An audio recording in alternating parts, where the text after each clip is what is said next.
Pues me preguntó cómo esquivarlos y le dije que los rasgos narcisistas son muy evidentes, sobre todo porque comienzan con la manipulación de tu autoestima. Bueno, ¿y en qué se basa esta manipulación? Esta manipulación se basa en primer lugar, en alabarte, en exagerar eh, las alabanzas hacia tus habilidades, hacia lo que tú sepas hacer, sin ni siquiera interesarse por esas habilidades.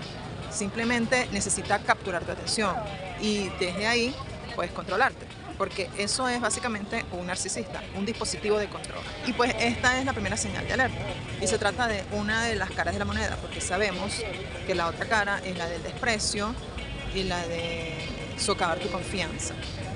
Cuando ya eso sucede, ya estás capturado. Ya algo que se comenta poco del narcisista o del narcisismo, ¿no? Es que tiende a ser una condición de gente mediocre. Hay testimonios, no pocos, de personas que después de que superan, ¿no? Se descapturan del narcisista, una de las cosas que más les pesa es el hecho de haberse dejado controlar, dominar, someter, oprimir por un sujeto o por una persona mediocre, una persona con poca capacidad de reflexión, lo que deja en evidencia, ¿no? Que el poder en general no necesita de la imaginación para sostenerse. Cuando el narcisista te captura, tu cabeza también comienza a volverse obvia. Cuando hablo me refiero cuando hablo de lo corriente, ¿no? El sujeto corriente tiende a ser obvio, cursi, melodramático. Y si tú no lo eres, te vas a convertir en eso, porque como estás capturado o capturada, obviamente vas a querer complacerlo. Y no puedes destacar, no puedes resaltar, en el caso de que tú seas, ¿no? Una persona que piense mucho más, ¿no? Que sí tenga capacidad de reflexión. Bien, entonces cuando digo que es corriente, no me refiero a la sencillez que tanto aprecio yo de las personas, nada que ver. Me refiero a todo lo contrario, o un sujeto estrafalario que intenta llamar la atención, no excéntrico, ¿ok? Porque lo estrafalario tiene que ver más con una apariencia de lo excéntrico. Lo excéntrico está más sujeto como a las relaciones de lo diferente, a las relaciones de diferentes conceptos, diferentes ideas, de diferentes visiones que van desembocando en un sentido, ¿ok? Es como un montaje de algo que al final tiene un sentido. Es lo fragmentario que puede tener una narrativa. El estrafalario no tiene una narrativa, solo quiere aparentar y quiere parecer que la tiene, ¿ok? Así funciona un poco el narcisista, un poco o mucho.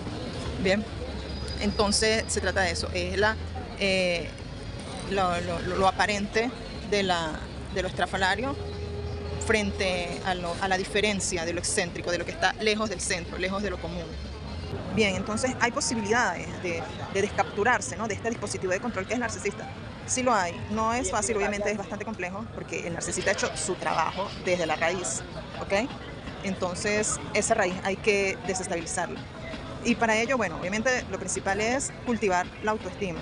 Y cultivar la autoestima implica comenzar a recuperar o a construir un carácter, construir la seguridad y desarrollar la valentía, ¿ok? No una valentía heroica, sino una valentía personal, que tiene que ver con el carácter, ¿okay? Con la capacidad de elegir y de manifestar esas elecciones. Entonces, es eso, o sea, estos son elementos, son herramientas que te permiten descapturarte. Y al final del día, esto también se traduce en cuando hablo de valentía, se traduce también en una capacidad de poder estar solo. Porque si no tienes la valentía, la voluntad, la capacidad sobre todo de estar solo, no va a ser casi imposible, porque ese es un punto débil que un narcisista sabe muy bien manejar. El hecho de que eres frágil frente a tu propia condición, o sea, no toleras lo que eres, no puedes estar contigo, o sea, contigo mismo solo o sola, o sea, no te toleras. Entonces, obviamente esto es algo de lo que ellos se aprovechan.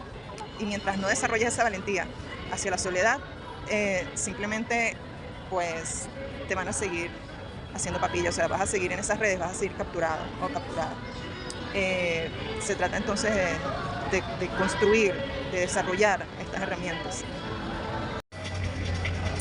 Bien, ya para finalizar le dije que es importante preguntarse, ¿no?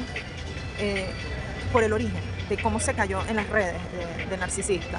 Entonces, al comienzo, ¿no? Hablamos de que se cae en las redes porque el narcisista tiene una estrategia de manipulación que se basa en exagerar las alabanzas hacia tus habilidades. Es decir, el narcisista entra por algo que él maneja muy bien, que es el egocentrismo. Él va a manipular tu ego. O sea, él va a reconocer que tiene cierta eh, baja autoestima o cierta desconfianza hacia tu propia persona, hacia tu personalidad, hacia tus habilidades, y él va a exagerar las alabanzas, él va a exagerar tus virtudes para poder llamar tu atención. Bueno, todo eso lo dijimos al principio. Entonces, ¿de qué va esto?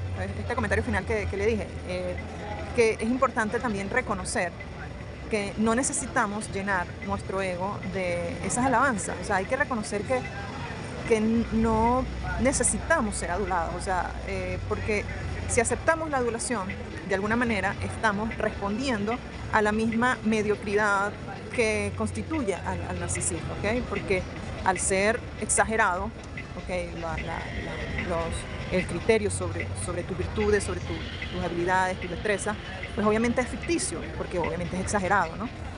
Entonces, se trata de eso también, no solamente de dirigirse hacia las estrategias de manipulación del narcisista, sino también hacia las señales o las puertas que tú dejas abiertas referente a tu ego y a tus carencias, ¿no? que tienes que aprender a manejar para que estas cosas, pues, no, estos portales a estas dimensiones oscuras no queden abiertas.